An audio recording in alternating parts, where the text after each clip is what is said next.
Very good evening to all of you. मैं अतुल कुमार शर्मा एक बार फिर आप सभी का अपने YouTube channel free chemistry by Sharma ji पर हार्दिक स्वागत और अभिनंदन करता हूँ।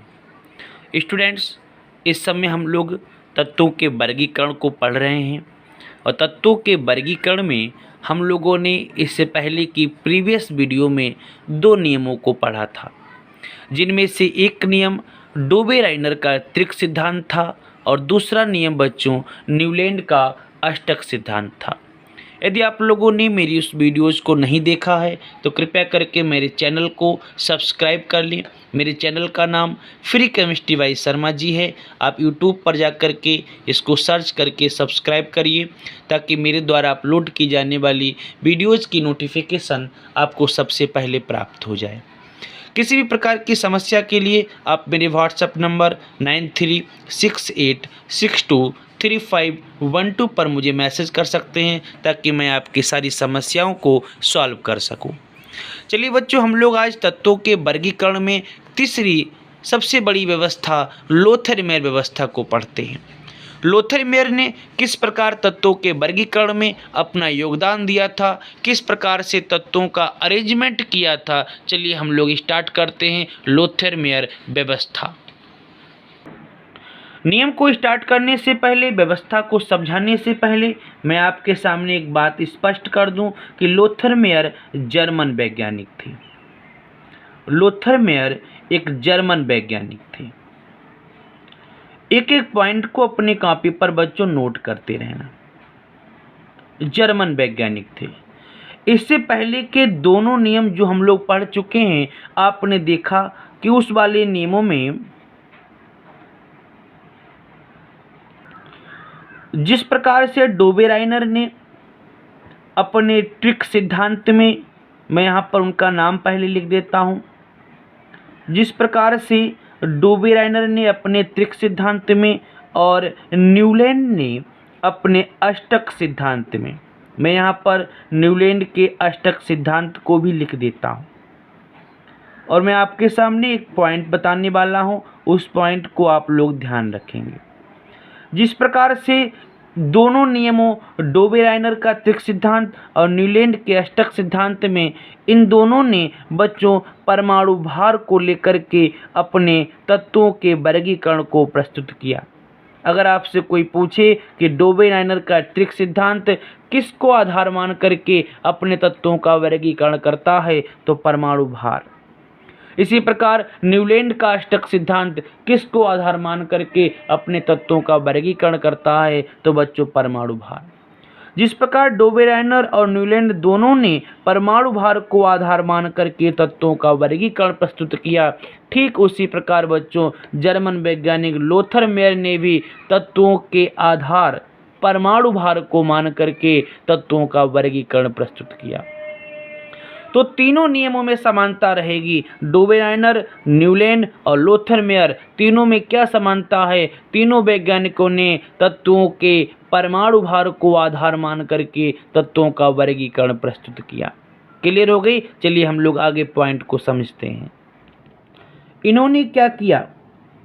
सेम अन्य नियमों की भांति इन्होंने भी बच्चों तत्वों को समझने का प्रयास करना। एक एक पॉइंट मैं आपके सामने स्पष्ट करता हूँ।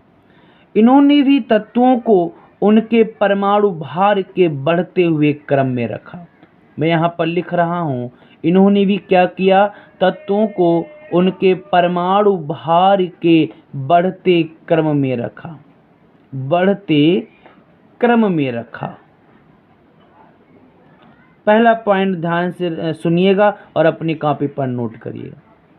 लोथर-मेयर ने भी क्या किया? लोथर-मेयर ने भी तत्वों को उनके परमाणु भार के बढ़ते हुए क्रम में रखा, लेकिन इन्होंने साथ में एक नए टॉपिक का भी यूज किया। वो नया टॉपिक क्या था? भाई नया टॉपिक था परमाणु आयतन। नया टॉपिक क्या था? भाई नया टॉपिक था बच्चों परमाणु आयतन। अब ये परमाणु आयतन क्या है? ये परमाणु आयतन किस प्रकार से हम लोग निकाल सकते हैं, तो मैं पहले बता दूं, इन्होंने जो नया टॉपिक परमाणु आयतन प्रयोग किया, इसको कैसे प्राप्त कर सकते हैं, मैं इसकी ट्रिक बता देता हूं बच्चों। जब तत्व के परमाणु भार को जब तत्व के परमाणु भार को उस तत्व के घनत्व से भाग दिया जाएगा। जब तत्व के परमाणु भार को उस तत्व के घनत्व से हम लोग भाग दे देंगे, तब अपने को जो प्राप्त होगा वह परमाणु आयतन कहलाएगा। यहाँ तक सारी बातें स्पष्ट हो गई हों तो एक बार कमेंट्स बॉक्स में यस जरूर लिखेंगे। तो लोथर मेयर ने क्या किया था, अपनी व्यवस्था में, अपने तत्वों के अरेंजमेंट में तत्वों के परमाणु भार को आधार माना और तत्वों को परमाणु भार के बढ़ते हुए क्रम में व्यवस्थित किया। यह पहली लाइन की बात है। दूसरी बात, लोथर मेयर ने एक नए पॉइंट को जन्म दिया जिसको परमाणु आयतन कहते हैं। और परमाणु आयतन कैसे निकलता है बच्चों, परमाणु भार को घनत्व से भाग देने पर, फिर सुन लीजिएगा, तत्व के परमाणु भार को तत्व के घनत्व से भाग देने पर परमाणु आयतन प्राप्त हो जाता है। यहाँ तक सारी बातें स्पष्ट हो गई। चलिए हम लोग आगे बात करते हैं। अब सुनिएगा बच्चों, आगे क्या किया था लोथर मेयर ने। लोथर मेयर ने तत्वों को उनके परमाणु भार के बढ़ते हुए क्रम में रखा। देखिए बच्चों, एक ग्राफ बनाया था इन्होंने, और वह ग्राफ किस प्रकार से बनेगा बच्चों, एक एक पॉइंट को समझिएगा। मैंने एक नीचे लाइन खींच रखी है, आप देखिएगा ध्यान से। मैंने एक नीचे लाइन खींची है और इस नीचे लाइन खींचने का जो मेरा मतलब है मैं यहाँ पर लिखे देता हूँ, परमाणु भार का बढ़ता क्रम। परमाणु भार का बढ़ता क्रम, पॉइंट नोट करना बच्चों। परमाणु भार के बढ़ते हुए क्रम में उन्होंने तत्वों को व्यवस्थित किया। इधर से इधर देखिए तो कौन सा क्रम जा रहा है, परमाणु भार का बढ़ता क्रम। लेकिन मैंने बताया कि उन्होंने केवल परमाणु भार को नहीं लिया था, उन्होंने एक पॉइंट और लिया था। वह पॉइंट क्या था वह बच्चों, पॉइंट था परमाणु आयतन। क्या पॉइंट था बच्चों, परमाणु आयतन। यानी नीचे की तरफ उन्होंने परमाणु भार का बढ़ता हुआ क्रम दिखाया और ऊपर के लिए उन्होंने बच्चों परमाणु आयतन का बढ़ता हुआ क्रम दिखाया। बात इतनी समझ में आ गई। उन्होंने परमाणु भार के बढ़ते हुए क्रम में तत्वों को रखा, तो तत्वों को रखने के बाद उन्होंने क्या देखा, तत्वों को जब परमाणु भार के बढ़ते हुए क्रम में बच्चों लोथर मेयर ने रख दिया, तब उन्होंने देखा कि एक निश्चित स्थान पर देखिए इस तरह के उनको कर्व मिले। कर्व का मतलब इस तरह से उनको बच्चों ग्राफ प्राप्त हुआ। जब परमाणु भार के बढ़ते हुए क्रम में उन्होंने तत्वों को रखा, तब उनको बच्चों इस तरह से कर्व प्राप्त हुए, इस तरह से ग्राफ प्राप्त हुए। तो जब इस तरह से ग्राफ का उन्होंने अध्ययन किया तो उन्होंने देखा कि ये जो शिखर वाले स्थान हैं, इन शिखर वाले स्थान पर वही तत्व प्राप्त हो रहे थे जो रासायनिक और भौतिक गुणधर्म में एक दूसरे से समानता दिखाते हैं। जैसे आपको पता होना चाहिए, मैं आपके लिए वीडियोज़ बना चुका हूं, आप उन वीडियोज़ में देखिएगा। जो एस ब्लॉक का फर्स्ट वर्ग है, एस ब्लॉक का फर्स्ट वर्ग है, उसमें जो एलिमेंट्स दे रखे हैं वो कुछ इस प्रकार से हैं। मैंने सुपर ट्रिक्स बनाई हैं, आप उनमें जा करके इन वीडियोज़ को देख सकते हैं या मेरे पर्सनल नंबर पर मैसेज करके मुझसे वीडियो को प्राप्त कर सकते हैं। तो मैंने ट्रिक क्या बनाई है, लीना के रव CS फरार हो गए, यह ट्रिक है।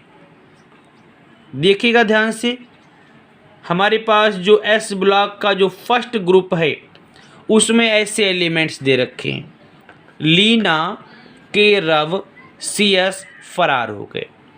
ये एक क्रम में रखे हुए हैं।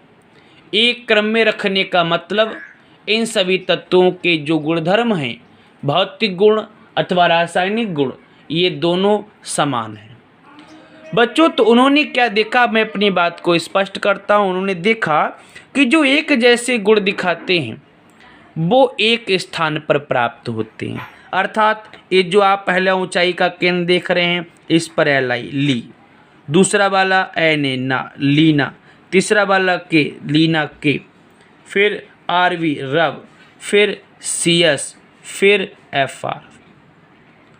बात समझ में आ गई बच्चों? अर्थात ये जो चोटी आप देख रहे हैं प्रत्येक ग्राफ की, इन चोटियों पर वही एलिमेंट्स रखा जाएगा जो बच्चों एक दूसरे से गुणों में समानता स्पष्ट करते हैं। आई होप आपको यह नियम समझ में आ गया होगा। इसके जस्ट नीचे बच्चों जो आप लाइन देखेंगे उस लाइन पर वही एलिमेंट्स होंगे जो एक दूसरे से समानता दिखाएंगे। इसके जस्ट नीचे बच्चों वही एलिमेंट्स होंगे जो एक दूसरे से समानता दिखाएंगे। अर्थात लोथर मेयर ने जब परमाणु भार के बढ़ते हुए क्रम में तत्वों को व्यवस्थित किया और एक ग्राफ बनाया, तो ग्राफ में उन्होंने देखा कि एक समान गुणधर्म प्रदर्शित करने वाले तत्वों के जो स्थान थे वो भी बच्चों बिल्कुल समान थे। और फिर उन्होंने क्या किया, उन समान स्थानों वाले तत्वों को एक वर्ग में व्यवस्थित करना शुरू कर दिया, एक टेबल में व्यवस्थित करना शुरू कर दिया, जिससे एक टेबल बनना शुरू हो गई, जिससे एक सारणी बनना शुरू हो गई। और शुरुआत किसकी हो गई बच्चों? आवर्त सारणी की। किसकी शुरुआत हो गई बच्चों? आवर्त सारणी की शुरुआत हो गई। आई होप आपको अब यह लोथर मेयर व्यवस्था समझ में आ गई होगी कि लोथर मेयर ने किस प्रकार से तत्वों के वर्गीकरण में अपना योगदान दिया। मैं नेक्स्ट वीडियो में एक बार फिर आप सभी के सामने फिर उपस्थित होऊंगा अपने अगले नियम के साथ। तब तक के लिए आप लोग घर पे रहिए, सेफ रहिए।